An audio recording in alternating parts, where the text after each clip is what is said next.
Assalamualaikum warahmatullahi wabarakatuh. Alhamdulillahi rabbil alamin. Wassalatu wassalamu ala rasulillahi ajma'in. Amma ba'du. Fafahamnaha Sulaimana wa kulla atayna hukma wa ilma. Wasakhorna ma'a Dawudal jibala yusabbihna wa tayra wa kunna fa'ilin. Ya Hayyu Ya Qayyum, Ya Rahmanu Ya Rahim, Ya Dal Jalali wal Ikram. Kamari urang kakarek nepi ka ngabahas keutamaan maca kalimah alhamdulillah. Cek kamari teh pidauh Kangjeng Nabi, aksiru minal hamdilillahi fa inna laha ainaini wa janahaini tusalli fil jannati tastaghfiru liqailiha ila yaumil qiyamah. Jadi cek kamari teh sing saha saur Gusti Rasul kudu ngalobakeun anjeun kana ngucap lafad atau kalimah alhamdulillah. Ai bi makna ta'diman wa takriman, ngagungkeun ngamuliakeun muji ngalem ka Gusti Allah Subhanahu wa taala. Tah maka si kecap atawa si kalimat alhamdulillah eta, si lafad alhamdulillah eta anu diucapkeun ku urang ngajirim jadi makhluk anu di mana ieu makhluk teh ditempatkeun di surga. Terus si ieu makhluk teh pangmentakeun hampura, mangmentakeun hampura ka Gusti Allah pikeun eta si jalma anu ngucap kana lafad alhamdulillah, kana kalimah alhamdulillah. Nepikakeun ka iraha mangmentakeun hampurana pikeun anu ngucapkeunana ila yaumil qiyamati, nepikakeun ka poe kiamat. Saterusna wa akhraja jeung ngaluarkeun hadis At-Tabrani saha Imam Tabrani an Abi Umamah ti Abi Umamah radhiyallahu anhu, amin ya Allah ya rabbal alamin. Anna nabiyya sanyanya Kangjeng Nabi sallallahu alaihi wasallam qala ngadawuh Kangjeng Nabi, ma'an amallahu hanteu pati-pati maparina nikmat saha Allah ala abdin kahiji hamba manusia atawa jalma, nikmatan kana hiji kanikmatan fahamidallah tuluy muji si hamba teh si jalma teh kasaha ka Allah alaiha karana itu nikmat, illa kana angin bukti itu mujina si jalma afdola eta leuwih utama mintil kan ni'mati tinimang itu nikmat, wa in adumat jeung sanajan ageng itu nikmat.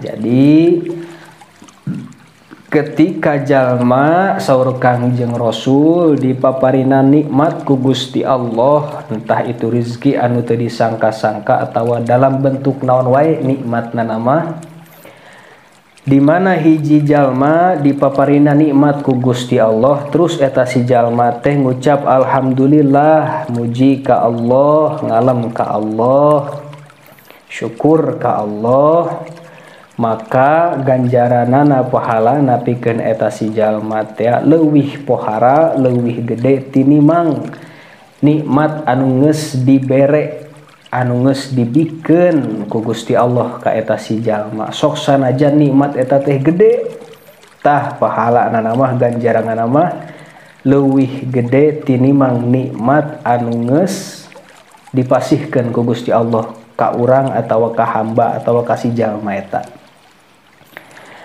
Saterusna wa akhraja jeung ngaluarkeun hadis saha Ibnu Asakir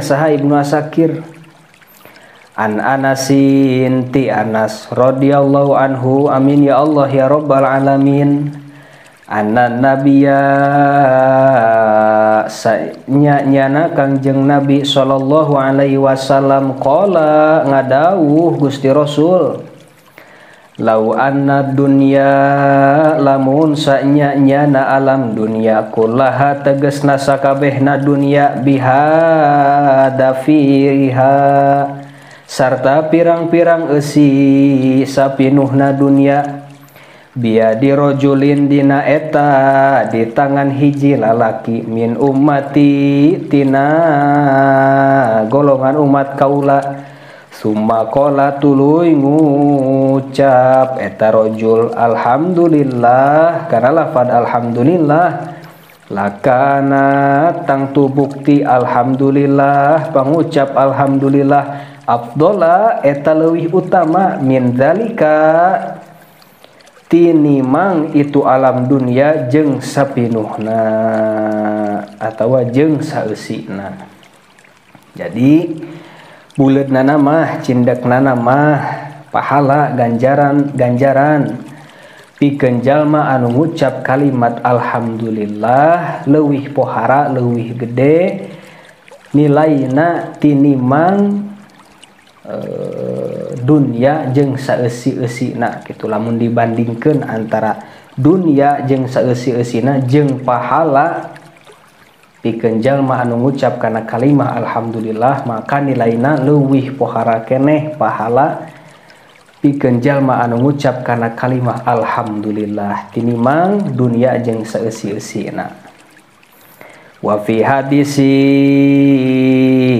jeung dina hiji hadis man qala saha jalma anu ngucap subhanallah kana lafad subhanallah kutiba lahu maka dituliskeun pikeun si jalma asyru hasanatin naon 10 pirang-pirang kaalusan.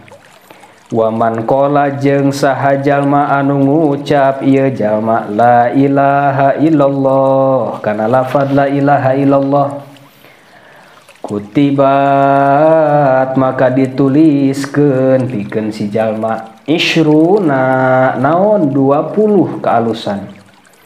Wa man qala jeung saha jalma anu ngucap ieu jalma alhamdulillah kana lafad alhamdulillah kutibat maka dituliskeun lahu pikeun itu si jalma salasuna naon 30 kaalusan. Nah, jadi ieu masih keneh ngabahas tentang keutamaan pahala ganjaran dina ngalam ka Allah, zikir ka Allah, itu ngamuliakeun ngagungkeun ka Gusti Allah. Jadi saur Kangjeng Rasul sing saha jalma anu ngucap kana lafaz subhanallah sabalikan maka pikeun eta si jalma dituliskeun 10 kahadean.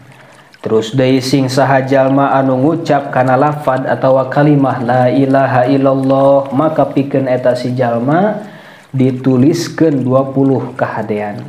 Saterusna sing saha jalma anu ngucap kana kalimah alhamdulillah maka dituliskeun pikeun eta si jalma 30 kahadean atawa kaalusan. Wala yu'ariduhu jeung hanteu ngabantah hadisan kana itu hadis afdalu ari anu pangutama-utamana ma qultuhu perkara anu ngucap kaula kana eta perkara ana tegasna kaula wan nabiyuna jeung pirang-pirang nabi min qabli tina samemeh kaula. La ilaha eta kalimat la ilaha illallah kalimat la ilaha illallah li anna tasbiha karana sanyanya na tasbih lafad tasbih subhanallah wa tahmid jeung lafad tahmid alhamdulillah tahlilun eta tahlil wa ziyadatun jeung aya paleleuwih Warwa jeung ngariwayatkeun al-khatib saha Imam Khatib alhamdulillahi ari lafad alhamdulillah samaniyata ahrufin eta 8 pirang-pirang huruf. Wa abwabul jannati jeung ari pirang-pirang pantos surga samaniyatun eta 8. Faman qala maka saha jalma anu ngucap ieu jalma alhamdulillahi kana lafad alhamdulillah futihat maka dibukakeun lahu ka itu jalma abwabul jannati naon pantos surga samaniyati anu 8. Summa innahu kari-kari sanya kalakuan yajibu alal abdi. Bereslah. Jadi saur Gusti Rasul anu diriwayatkeun ku Imam Khatib ta ari alhamdulillah teh aya 8 pirang-pirang huruf. Hiji alif, 2 lam, 3 ha, 4 mim, 5 dal, 6 lam, 7 lam, 8 ha. Sedangkeun ari pantos surga teh aya 8. Tah maka sing saha-saha jalma anu ngucap kana kalimah kana lafaz alhamdulillah anu 8 huruf eta teh mangka harita keneh dibukakeun ku Gusti Allah Subhanahu wa taala pantos surga anu 8. Saterusna summa innahu kari-kari sanyanyana kalakuan yajibu eta wajib alal abdi kasih hamba naon aya taripa yen ngaku si jalma annahu kana sanyanyana si hamba ajizun anu apes anil ityani tina ngadatangkeun bihaqiqatin kana hakikat hamdillahi muji ka Allah wa syukrihi jeung syukur ka Allah wa innahu jeung sanyanya si hamba layak diru hanteu kawasa si jalma ayatia kana yen ngadatangkeun si jalma biihsoi kalawan ngitung-ngitung itu muji zalika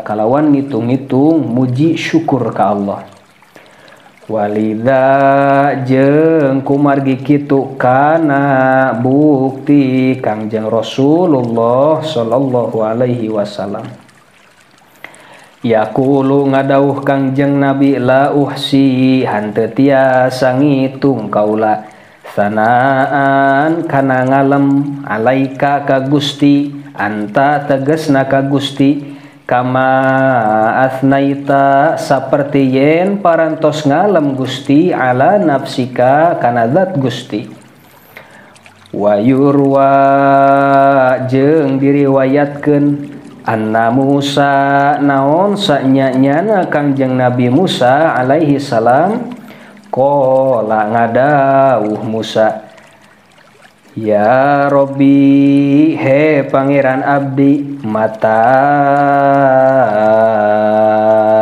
iraha tiasa ablugu hamdaka dugi abdi kana muji ka Gusti wa syukruka jeung syukur ka Gusti wa hamdi bari ari muji abdi wa syukri sareng syukur abdi nikmatu min kalaya eta nikmat ti Gusti ka abdi faqala lahu maka ngawalar Allah ka Nabi Musa mata di mana-mana mata arafta di mana-mana geus nyaho anjeun annaka kana sanyanyana anjeun ajizun eta anu apes an hamdi tina muji ka kaula faqad hamadtani maka teman-teman geus muji anjeun ka kaula. Jadi kieu saur Gusti punten saur Kangjeng Nabi Musa mana tadi teh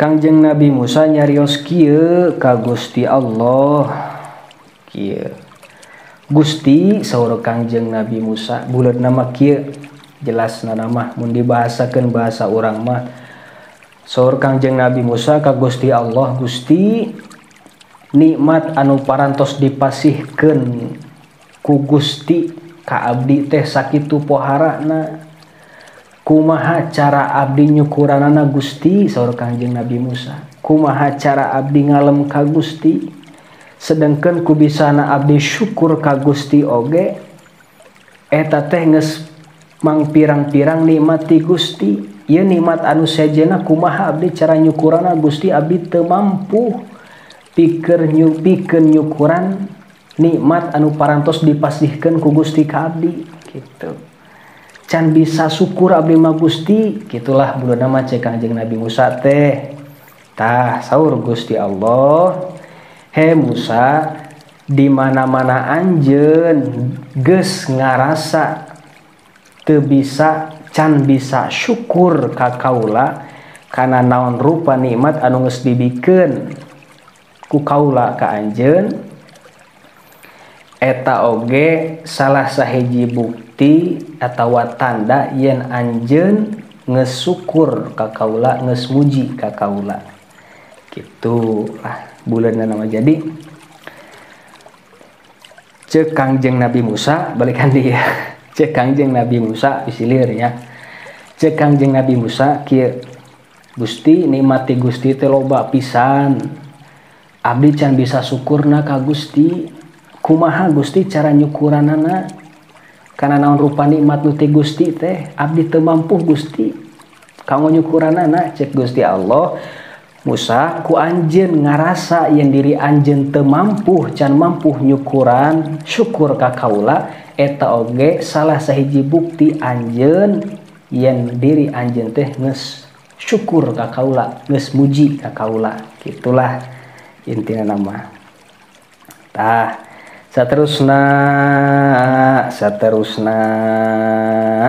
waruwiya jeung diriwayatkeun an sayyidina ti sayyidina Daud alaihi salam Nabi Daud alaihi salam annahu qala kana sanyanyana Kangjeng Nabi Daud alaihi salam ngadawuh Nabi Daud ilahi he pangeran abdi Ibnu Adam ari anak Adam laisa fihi hanteu aya di anak Adam sya'ratu naon hiji rambut illa fauqaha anging eta tetep bisa luhureun rambut nikmatun ari nikmat wa tahtaha jeung di sahandapeun rambut nikmatun ari nikmat famin aina yukafiuha maka ti mana bisa ngabandinganana Ibnu Adam kana itu nikmat fa'auha maka ngawahyukeun Allahu saha Allah ilaihi kana Nabi Daud ya Daud he Daud ini sanyanyana kaula ukti eta maparinkeun kaula al-katsiro kana anu loba wa ardo jeung ridho kaula bil yasiri kalawan anu saeutik wa inna syukra jeung sanyanyana syukuran kana itu nikmat wa inna syukra dalika jeung sanyana syukuran kana itu nikmat anta lama eta yen nyaho anjeun anna mabika kana sanyanyana perkara anu tetep di anjeun min nikmatin tina kanikmatan faminni maka eta ti kaula wakila jeung disababkeun wakila jeung dibahasakeun innahu sanyanyana Nabi Daud qala ngadauh Nabi Daud ilahi he pangeran abdi Kaifa ashkuru ari kumaha eta tiasa syukur abdi wa syukru sedengkeun ari syukur nikmatun min ka alayya eta kanikmatan ti Gusti ka abdi. Qala awaler Gusti Allah al-ana tah ayeuna cek Gusti Allah syakartani geus syukur anjeun ka kaula ya Daud he Daud. Tah jadi makna nama sami sapertos nu tadi, sapertos dialog antara Kangjeng Nabi Musa sareng Gusti Allah. Sami intina mah nu dibicarakeun anu eusi tina dialog antawis Kangjeng Nabi Daud sareng Gusti Allah. Jadi pada ujungna nama saur Kangjeng Nabi Daud teh ka Gusti Allah, Gusti di anak Adam teh cenah aya rambut gitu, rambut teu aya hiji rambut di anak Adam anging eta teh kanikmatan ti Gusti. Boh dina sahandapeun rambut, boh dina saluhureun rambut eta ge nikmat ti Gusti cenah. Ujung-ujungna nama saur Kangjeng Nabi Daud kumaha cara abdi syukur ka Gusti kana naon rupa nikmat anu tos dipaparinkeun ku Gusti ti Gusti ka abdi gitu kan. Kumaha cara abdi nyukuranana Gusti, abdi teu tiasa, abdi teu mampu cenah sedengkeun ku bisa syukurna abdi oge eta oge masih keneh nikmat ti Gusti cenah. Makana saur Gusti Allah al-ana syakartani ya Daud tah ayeuna geus syukur anjeun ka kaula he Daud. Jadi pada intina nama ketika orang punten antawis Nabi Musa sareng Nabi Daud eta dina dialog eta ku ngarasa Kangjeng Nabi Musa ku ngarasa Nabi Daud alaihi salam can bisa syukur kana nikmat ti Gusti Allah kitunya. Contona nama tah eta ku ngarasa can bisa syukurna oge yen nandakeun nyirikeun yen Kangjeng Nabi Daud sareng Kangjeng Nabi Musa teh diibaratkeun geus syukur ka Gusti Allah, geus muji ka Gusti Allah gitu. Jadi mun cara teh mah contona mah kumahanya kilah misalkeun si A dia contoh misalkan umpamana tina dialog antawis Kangjeng Nabi Daud sareng Kangjeng Nabi Musa ieu si A misalkan teh mah mere rokok kasih B. Si A mere rokok kasih B sabatang. Cek si B teh sakitu keur hayang ngarokokna nuhun ieu dibere rokok sabatang. Ngan kumaha ieu abdi cara ngabalesna? Kumaha cara abdi nganuhunkeunana teu mampu cenah jang ngabalesna. Kumaha cara nganuhunkeunana, kumaha cara ngabalesna? Tah ku ngarasa teu mampu pikeun ngabalesna kasih A teh kelak. Ku ngarasa teu bisa ngabales kana hadean si A oge eta teh diibaratkeun saolah-olah si B teh geus nganuhunkeun gitu kasih A. Biarnya duh balikan di contoh nama kilah paham lah meureun pasti paham. Ieu antawis dialog antawis Kangjeng Nabi Musa sareng Gusti Allah teras di Nabi Daud sareng Gusti Allah sami euseun nama gitu cara tadi teh ceuk Kangjeng Nabi Musa ibalikan deui ka Gusti Allah. Gusti nikmati Gusti teh saur Kangjeng Nabi Musa sakitu poharana kumaha cara abdi syukur ka Gusti kana naon rupa nikmat anu ti Gusti kana naon rupa nikmat anu ku Gusti dipasihkeun ka abdi saur Kangjeng Nabi Musa. Kumaha cara nyukuranana sedengkeun ku bisa syukurna oge saur Kangjeng Nabi Musa eta teh masih keneh kanikmatan ti Gusti. Kumaha cara abdi nyukuranana Gusti? Nah, cek Gusti Allah, he Musa, ku anjeun ngarasa can bisa syukur kana nikmati kami eta oge sarua jeung diibaratkeun anjeun ngesyukur ka kaula, anjeun geus muji ka kaula. Gitulah. Pahamlah meureun nya insyaallah paham. Saterusna faidatun ari ieu eta hiji faedah alhamdulillahi ari kalimat alhamdulillah minal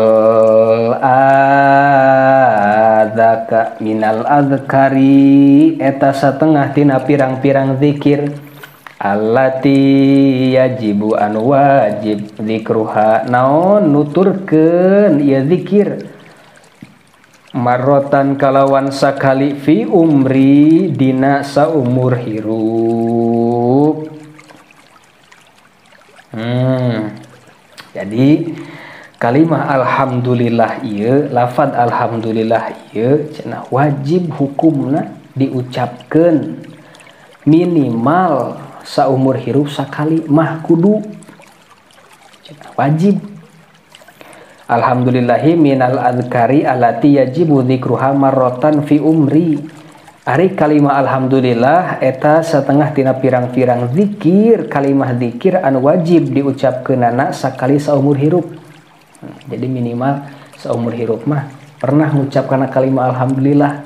Tapi da sapirakunya saumur hirup misalkan di usia 0 nyampe ke 70 70 tahun piraku kitu can pernah ngucap kana kalimah alhamdulillah. Wajib cenah tah saumur hirup sakali mah ngucap kana kalimah alhamdulillah. Saterusna wa nadhomaha jeung nganadomkeun kana itu azkar ba'duhum saha sapalih ulama biqaulihi kalawan dauhanana zikru samanin ari nutur 8 perkara kul kudu ngucap anjeun bihukmil fardhi kalawan hukum wajib marrotan kalawan sabalikan fil umri dina saumur hirup tafham maka ngarti anjeun ardi kana persembahan kaula haylalatun kahiji kalimah la ilaha illallah hamdalatun kadua kalimah alhamdulillah wa basmalatun jeung katilu kalimah bismillah tasbih kaopat kalimah subhanallah wa takbir kalimah Allahu akbar kadakanya kitu deui hauqalatun kagenep kalimah la haula wala quwata illa billahil aliyil azim tasliyatun katujuh maca sholawat ala nabi ka Kangjeng Nabi Muhammad sallallahu alaihi wasallam al-hadi anu nuduhkeun kada salamun etanya kitu deui ari anu kana kadalapan maca salam tah maca salam birro fuzta birro syadi wa qawluhu ala zawam ay bila hadin walan qita'in wala niyatin wala nihayatin wa qawluhu thumma salatuhu ila akhir qala al-imam al-Qushairi. Teh kada kasalamun etanya kitu deui ari kadalapan maca salam fuztabir rosyadi maka menang anjeun kana kabeneran wa qauluhu jeung ari dauhan kinadim ala zawam lafad ala dawam ae tegasna bila hadin kalawan teu aya batas walan qita'in jeung teu aya pegatna wala nihayatin jeung teu aya tungtungna wa qauluhu jeung ari dauhan kinadim summa salatuhu lafaz summa salatuhu qala al imam al Qushairi jadi cenah aya 8 aya 8 kalimah ta kul bihukmil fardi kudu ngucap anjeun kalawan hukum wajib kana 8 kalimah ieu kana 8 pituturan ieu anu di mana minimal 8 kalimah ieu teh 8 lafaz ieu teh minimal diucapkeun saumur hirup sakali. Jadi hukumna wajib ngucapkeun 8 kalimat ieu minimal saumur hirup sakalimah pernah gitulah ngucapkeun kana kalimah ieu. Kalimah mana-mana wae cenah anu kudu diucapkeun kalawan hukum fardu saumur hirup sakali teh. Kahiji maca kalimah la ilaha illallah, kadua alhamdulillah, katilu bismillah, kaopat subhanallah, kalimah Allahu akbar, kagenep la haula wala quwata illa billahil aliyyil azim, katujuh sholawat ka Gusti Rasul ka Kangjeng Nabi, kadalapan maca salam. Tapi insyaallah nya piraku saumur hirup can pernah ngucap 8 kalimah eta mah tuh asa piraku banget teuing gitu. Kahiji la ilaha illallah, wah mineng lah eta mah gitu. Pasti jelema oge sabar sama meh salat sato salat ge dikir tuh alhamdulillah maca bismillah. Tah wajib cenah nu 8 kalimah eta. Saumur hirup sakali kudu diucapkeun bi hukmil fardi marotan bi umri. Tuh, kudu diucapkeun kalawan hukum fardu kalawan sabalikan dina saumur hirup. Nah, saterusna qala al-Imam Al-Qushairi, ngadauh saha Imam Al-Qushairi rahimahullah, amin ya Allah ya rabbal alamin. Fi tafsiri dina tafsiran qaulihi dauhan Allah taala innallaha sanyanyana Allah wa malaikatuhu sareng malaikatna Allah yusholluna 'alan nabi eta maparin sholawat sadayana ka Kangjeng Nabi ila akhir wa malaikatu yusholluna 'alan nabi ya ayyuhallazina amanu shollu 'alaihi wa sallimu taslima. Aroda ngarepkeun subhanahu Allah subhanahu ayyakuna kana yen bukti li ummati eta pikeun umat inda rasuliha di rasulna umat yadu khidmatin ari panangan khidmah atawa pelayanan yukafiuhum anu ngabandingan rasul ka umat alaiha kana itu khidmah minasyafaati tina syafaat biadi nikmatin kalawan tangan nikmat. Fa amarohu maka miwarang Allah ka umat bisolati kalawan maca solawat alaihi ka rasulna summa kafa teras ngabandingan Allah subhanahu anhu ti rasulna ala lisanihi netepan kana lisana rasul alaihi salam alaihi salatu wassalam biqaulihi kalawan dauhan rasulna man shalla alayya sahajal ma anu maca sholawat ka kaula marrotan kalawan balikan wahidatan anu sahiji sallallahu alaihi maka maparin rahmat Allah alaihi kasih jalma anu maca sholawat biha kalawan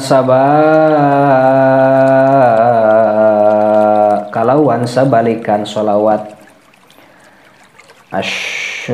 asyaro marrotan kana 10 pirang-pirang rahmat.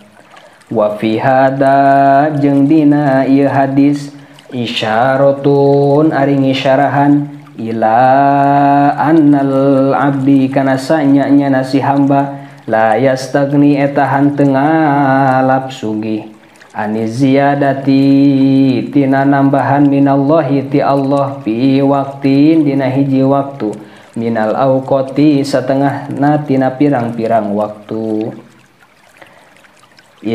idla rutbata karana hanteu aya martabat fauqa rutbatir rasuli dina saluhureun martabat Rasul Allah sallallahu alaihi wasallam wa qad ihtaja jeung teman-teman mika butuh si hamba ila ziyadati sholawatihi kana tambah-tambahna pirang-pirang rahmat sholawatihillahi pirang-pirang rahmat Allah alaihi kasih hamba. Jadi sahur Gusti Rasul sing saha jalma anu maca sholawat ka kaula sabalikan eta mah sholawat nu mana wae. Sholawat umi Allahumma sholli ala sayyidina Muhammadin abdika wa rasulika nabiyil ummi heug teu masalah. Arek Allahumma sholli sholatan kamilatan wa sallim salaman teu nanaon atau misalkan tema sakieu we Allahumma sholli ala Muhammad jadi sholawat. Sing saha jelema cenah saur Kangjeng Rasul anu maca sholawat ka kaula sabalikan maka pikeun eta si jalma 10, maka eta si jalma dibikeun dibere rahmat ku Gusti Allah kalawan 10 rahmat gitu. Nya saterasna wa fi dzaliyatil busiri jeung ditutur dina kitab dzaliyatil busiri rahimahullah wa tazawwadit taqwa jeung kudu bebekelan anjeun at-taqwa kana taqwa fa illam tastati maka lamun hanteu kawasa anjeun faminas sholati maka tina maca sholawat ala nabi ka Kangjeng Nabi Muhammad sallallahu alaihi wasallam ka Kangjeng Nabi Muhammad sallallahu alaihi wasallam anna sholata sanyanya na sholawatna man jalma sholla alaihi anu maca sholawat jalma ka Kangjeng Nabi dakhiratun eta sisimpenan lam tanfadu anu hanteu aya seep-seepna. Jadi kieu ceuk pitutur aya pitutur dina kitab Dzaliyatil Busiri kudu bebekelan anjeun pikeun takwa kana takwa gitulah. Sedengkeun ari takwa eta teh kan ngajalankeun sagala parentah Allah jeung ngajauhan laranganna. Kudu bebekelan anjeun cenah kana takwa. Maka lamun teu mampu can mampu bebekelan pikeun takwa teh ya.